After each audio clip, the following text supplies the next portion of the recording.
Я вас приветствую на своем канале. С вами Валентина. У нас новая творческая работа в технике текстильная пицца.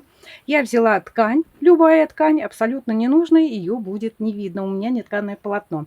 Размер у меня 58 на 51. Размер берете свой. В качестве основы буду использовать клеевую флизелин. Можно воспользоваться паутинкой, чтобы зафиксировать наши детали. Флизелин может быть двухсторонний, а может быть односторонний. Если у вас односторонний сторона, она шершавая, вы ее кладете наверх. Чтобы не занимать ваше время, я буду делать на ускоренной. И вкратце вам расскажу. Это дома. Вырезаете простой прямоугольник. Сверху маленькие окна, тоже прямоугольники. Любой формы, может быть круглый, может быть овальный. Приклеиваете на клей-карандаш. Клей-карандаш может быть абсолютно любой фирмы. Самое главное, чтобы он был свежий. Это для того, чтобы ваши маленькие лоскуточки не отваливались и не убегали куда не надо. Домики могут быть простой формы и, может быть, и сложные. Крыши вырезаются просто. При шитье, когда вы будете делать окна, отстрочкой вы проходите несколько раз, делая рамы. Вы можете посадить цветы и повесить занавески, а крыши, когда вы прошиваете, можете сделать имитацию черепицы, досок. И также на домах пустить горизонтальную строчку, сделать имитацию бруса. А картинку я буду делать вот такую. Взяла ее в интернете, но она будет абсолютно другая. Рисовать я не умею, поэтому я пользуюсь копировальной бумагой. Копирка. Все спрашивают, что это такое. Ну, обыкновенная копирка. Если у меня ткань темная, копирка она не берет. Я беру лист А4 или обыкновенный тетрадный лист, перевожу на него, вырезаю, и это служит у меня трафаретом. А на светлые ткани я перевожу через копировальную бумагу. Если не важно, в каком положении ваш будет рисунок, то вы рисуете, переводите, а потом переворачиваете, потому что бумага оставляет следы. А если вам важно именно такое направление, какое на картинке, то вы срисовываете и вырезаете именно по начерченному, чтобы не оставалось следов. Или потом вы просто забиваете строчкой. Для работы в технике текстильной пиццы берется любая ткань, любая фактура, любая цветовая гамма, мелкие, большие, крупные, смотря что вы хотите воплотить в жизнь. видите, у меня обрезки, и это у меня ситис, это будет у меня служить небом. Для контраста вырезала облака и немного добавлю синеты. Пусть будет. Может быть, небо будет хмуриться, может еще что-то. Теперь на дальнем фоне располагаю свои домики. Но крыши нет. Я хочу здесь сделать надпись. На дальний фон размещаю зелень. Это будет деревья. Видите, у меня здесь не хватает. Можно опустить ниже, можно сделать повыше. Вот эту прямую линию я прикрываю крышей. Смотрите, как делается листва деревья. Вот ненужный обрезок ткани. Я беру ножницы и просто вырезаю фигурные линии. Все. Вот наша зелень не получилась. Я ее вот сюда вставлю. Чтобы у меня не было много зелени, зеленого цвета, я разбавляю светлыми красками. Да, цвет дома у меня такой же. Я беру и также только над полотном, по идее, желательно не надо резать, потому что вот эти все обрезки, нитки, они остаются. Вот можно вставить вот так, убрать под дом. Когда рисунок будет все на своих местах, можно приклеивать на клей-карандаш. Если вы уверены, что все будет, как вы разместили, то можете сразу или на паутинку, или на клей-карандаш. Для рисунка мне нужно заполнить любыми лоскутами в определенной цветовой гаммы по краю и низ. Здесь у меня будет основной рисунок. Заранее я приготовила героев, вырезала руки, ноги, туфли, голову, вот платье. И теперь буду размещать.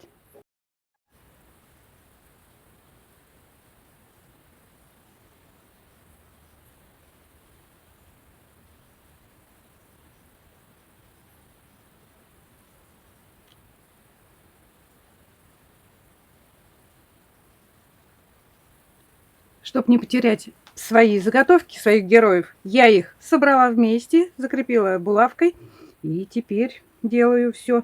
И теперь точно я знаю, что я уже не перепутаю, кто где у меня находится. Сначала выкладываю платье, ноги. Видите, какие ноги? Как окорочка.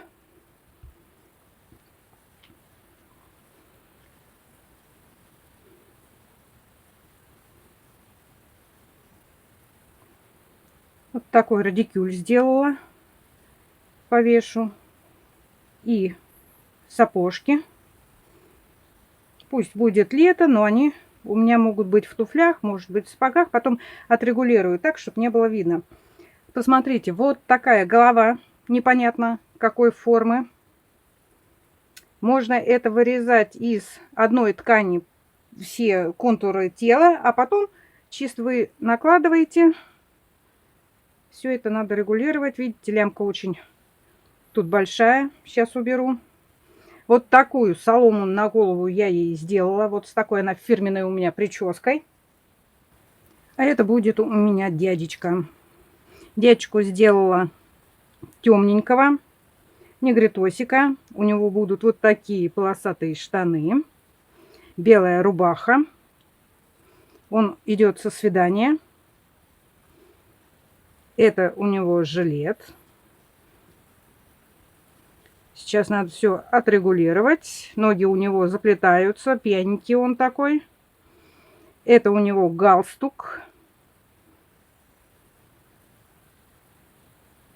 Сейчас я заполню пустой фон, чтобы я могла потом уже смело приклеивать своих героев. И чтобы не было вот таких пространств, как раз вложу ткань. И опять хочу заметить, можно сделать просто одним цветом фон и уже размещать своих героев. Как я сказала, подойдут абсолютно любые обрезки. Вот длинные полоски, конечно, они пригодились бы в пятиворке, но можно сделать тоже кое-где. Такие лоскуты, будет контраст, будет разноцветный фон. Мне кажется, будет интересно. Делая фон, пытаюсь сделать сочетаемое с несочетаемым. Получается черт чего. Но почерк мой сразу виден, все работы на один лад, и я решила поменять свою технику. И поэтому убираю вот эти все обрезки, ненужные лоскуты, и делаю фон в одном цвете. А вот эти обрезки мы не выкидываем, они пойдут на обыкновенную пиццу или в других работах будут использоваться. Я сделала вот такой рябой фон, но если работа будет у вас, допустим, постоянно стираться, это будет у меня, наверное, как панно картина. Стирать я ее не буду. Обращайте внимание на ткань. Вот эта ткань, допустим, у меня, она может красить. Если вы постираете, вы окрасите все. Кое-где я все-таки пущу вот такие небольшие лоскуточки, чтобы сделать хоть такой незначительный контраст. Я думаю, будет смотреться более-менее нормально. Так вот, слегка добавлю зелени. Все, выкладываю своих героев.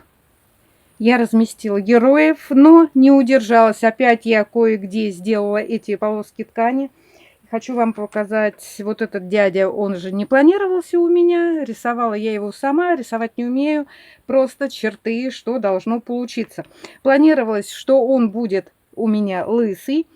Хотела сделать все-таки темнокожего человека. Вот с широкой белозубой улыбкой. С большими красивыми глазами, но наши девчонки, как всегда, вот русский народ, все равно они пышные, красивые, интересные.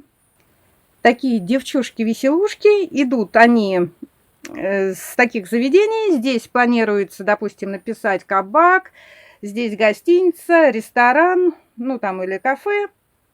Хотя сами здания выглядят как в деревне. Все лоскутики приклеила на клей-карандаш. Ничего у меня теперь смещаться не буду. Теперь нужно закрыть прозрачной тканью. Подходит фатин, органза, сетка, тюль, любая прозрачная ткань. Обратите внимание, что я сделала. Вот эти руки я сделала в самую последнюю очередь.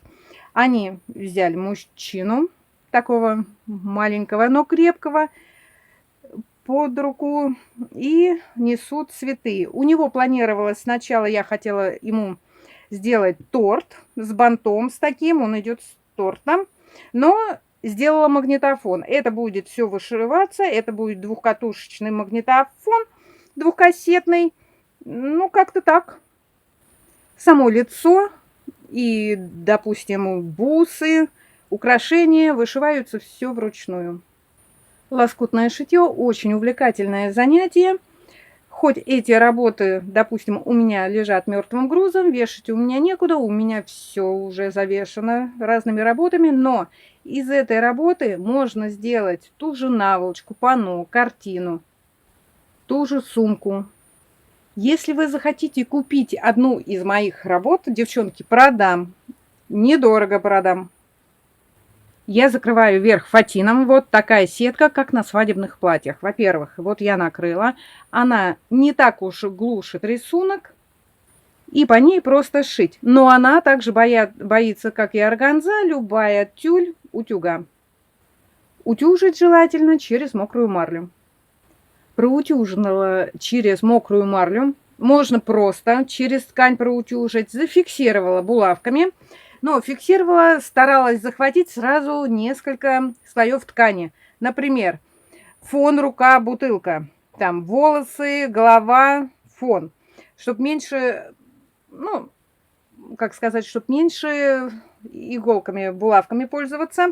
И заостряйте внимание, где, допустим, стык, вот руки у вас отдельно, ну, какие-то элементы. Фиксируйте булавками, не ленитесь. Если у вас убежит голова или рука, это будет плачевно. А если убежит что-то из фона, какой-нибудь цветок, ничего страшного. Теперь делаем стежку. Неважно, будете прошивать вы просто, но часто. Или будете шить на свободном ходу. На свободный ход понадобится вот такая лапка. Вы переключаете транспортер, точнее зубчики опускаете вниз, вставляете лапку и шьете. Чем мне нравится, кручу-верчу куда хочу. Вы не крутите полотно туда-сюда. Захотели ехать назад, шить, пошили назад, вперед, в бок. С такой лапкой вы можете делать разные движения. Нитка должна быть одинакового качества, что в шпульке, что в катушке. Под темные нитки вы берете темную шпульку, темные катушку. Под светлые нитки, светлую катушку. Если, допустим, голубая у вас вверх голубой, нить отделочная, то можно использовать белый цвет. Не обязательно, чтобы нитка одного цвета была что в шпульке, что в катушке. Если вы совсем новичок, вы можете прошить одним цветом ниткой весь фон буквально. Можете также менять цвета. Но когда вы, допустим, я возьму дом за образец, прошиваете дом, не обязательно брать в тон нитку. Вы должны выделить, что это дом. Но окна, опять же, вы меняете контраст, делаете белые, красные, зеленые, любые, чтобы не совпадал цвет, иначе все сольется. Если вы накидали свой рисунок из сыпучей ткани, ничего страшного, она никуда не денется. Контуры вы прошиваете или мелким зигзагом, или простой строчкой. Можете прошить даже несколько раз. Можете отделить, пустить строчку. Шейте, как вы считаете нужным. Самое главное, не бояться. Просто шейте и испытывайте удовольствие. И у вас получится оригинальная работа, поверьте мне. Мне пишут в комментариях, хотела сделать как у вас в точности, но у меня получилась совершенно другая. Девчонки, не получится по-любому оригинала. У вас нет такой ткани. Нет, опять же, вы по-другому выкроите. В точь-в-точь работы не будет. Все они индивидуальные, сшиты в одном экземпляре. Если вы неопытная швея, вы переживаете, у вас потеют руки, вы боитесь и не умеете шить на свободном ходу, одевайте перчатки, обыкновенные хлопковые, любые. Это предотвращает скольжение ткани. А вы просто вводите полотно в нужном направлении, а машинка сама шьет. Когда я первый раз решила сделать стежку, никогда не шила. Я даже не понимала этой техники, потому что у всех вот накидают лоскутов, о, текстильная пицца. Но мне было это абсолютно неинтересно, и я ее никогда не делала. И первая моя была очень такая сильная, большая работа. Я делала на садовую мебель сидушку со спинкой, причем она метр с лишним была. очень хорошая работа, посмотрите, но в данный момент она уже пришла в негодность, надо менять, надо шить. Вот есть повод еще вам показать новые мои творения в этой технике. Эта сидушка есть в плейлисте «Текстильная пицца», но года полтора-два назад. Загляните, посмотрите. Ну, я про что? Когда я начала шить первый раз, я строчила, я была в таком большом напряжении, за собой замечала, что я склоняюсь к машинке, руки у меня трясутся, потеют. Это было что-то с чем-то. Но сейчас я шью спокойно. Хотя я делаю стежку самую простую, примитивную. Я не умею выкрутасничать, как другие мастера, каких я с удовольствием смотрю и пытаюсь научиться. Но в технике текстильной пиццы не обязательно делать разные выкрутасы. Самое главное – зафиксировать ваши лоскуточки, чтобы они со временем у вас не развалились и после стирки не свалялись в ком. Вот так делаю окошки. Прохожу несколько раз простой строчкой, можете сделать мелкий зигзаг по контуру. И вот наши рамы. На окна можно сделать наличники, ставни, выделить фигурной строчкой. А вот так делается черепица. С верхнего края вы делаете, прошиваете полукруг, а второй ряд вы ведете иглу до середины полукруга, и получается у вас черепица. Крыши бывают из разного материала, и придумать вы можете все, что угодно.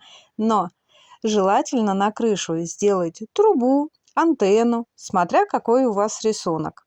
Мои домики больше смахивают на деревенский стиль, поэтому я не сделала антенны, спутниковые тарелки. Когда вы прошиваете и у вас полотно довольно-таки такое широкое, большое, вам неудобно, чтобы оно лежало полностью на столе. Вы его заверните в дудочку как-нибудь, чтобы она вам не мешала. Еще совет, если вы делаете стежку определенным цветом, старайтесь, проходите все элементы, какие нужно, этим цветом, а потом меняете катушку в другой цвет. Работа моя практически готова. Осталось буквально дело за малым. Сделать браслет, бусы, кольца, ну, чуть-чуть добавить бижутерии, бриллиантов, изумрудов нашим веселым тетям. И смотрите, акриловыми красками я сделала щеки, как румянец. Но их надо чуть-чуть растушевать, чтобы чуть-чуть посветлее было, а то уж слишком они румяные.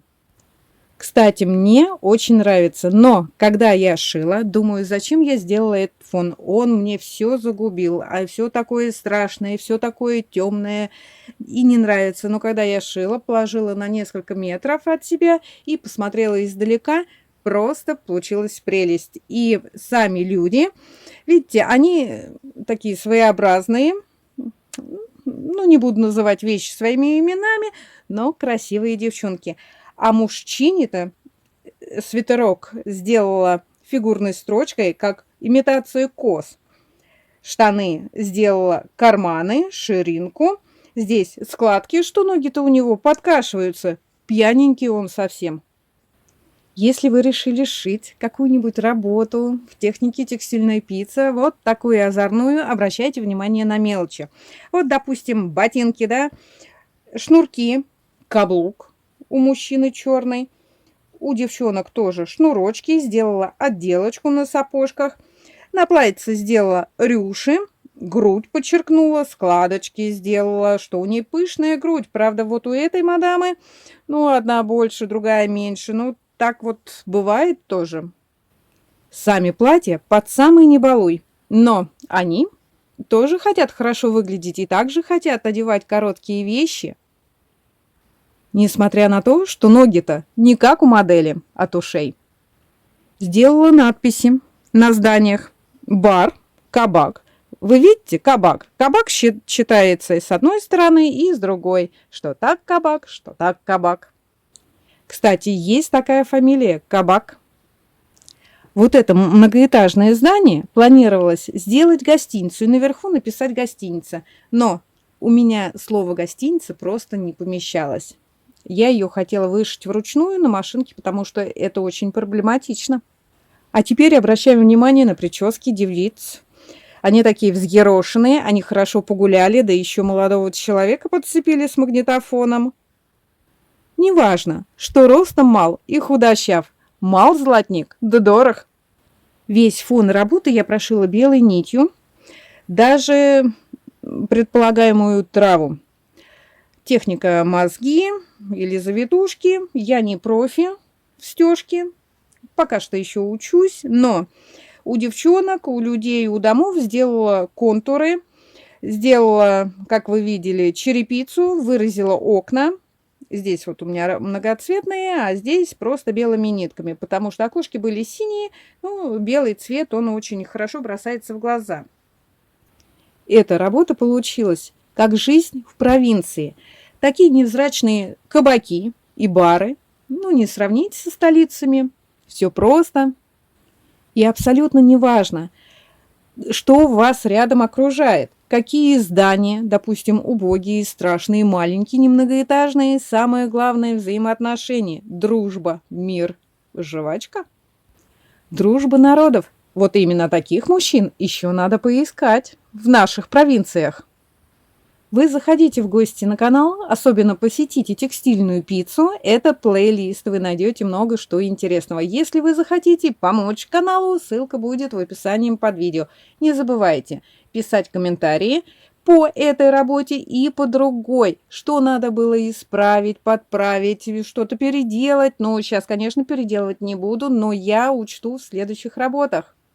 В первое время, когда я начинала делать такие работы, из лоскутов тряслись руки, боялась, была вся в напряжении. Сейчас я их делаю на одном дыхании. Вот эту работу я сделала за полдня. Когда я сделала стежку, полностью прошила, я через мокрую марлю ее еще раз отпарила. Слегка выровняла, но выравнивать надо по линейке. И потом я уже стала вышивать глаза, рот, нос, все делать такую ручную работу. По идее, до вышивки бисером нужно еще раз отутюжить, когда вы вышиваете лицо, потому что вы берете там, закручиваете, мнете ее, проутюжили, потом работаете с бисером. В ушах у них пайетки. Пайетки боятся утюга, они сразу деформируются, теряются цвет, боятся утюга не гладить. Сам магнитофон получился такой некрасивый, стрёмный. Мое мнение, смотрите, это работа с проекта. Посмотрите, магнитофон, мне кажется, он намного интересней. Это пицца на 5. Был совместный проект. Кто не видел, заходите. 5 каналов участников было, и мы шили вот такие вещи в технике текстильная пицца. Работа у всех оригинальные, в основном у всех сумки. Может быть, у кого-то появятся какие-то идеи на лето шить какую-нибудь пляжную сумку или сделать кому-нибудь подарок из своих подруг или близких. Не обижайтесь, что видео получилось слишком долгое, хотела сделать на ускоренное и озвучить, но не получилось. Сам процесс работы. На этом все. Заходите в гости обязательно. Я рада всех всегда видеть, всегда я отвечаю вам на комментарии. Мне приятно читать даже плохие комментарии. На этом все. С вами была Валентина Никита. Встретимся в следующем видео. Я планирую в ближайшее время сделать обзор всех своих работ. Вы заглядывайте в гости хоть иногда. Пока-пока.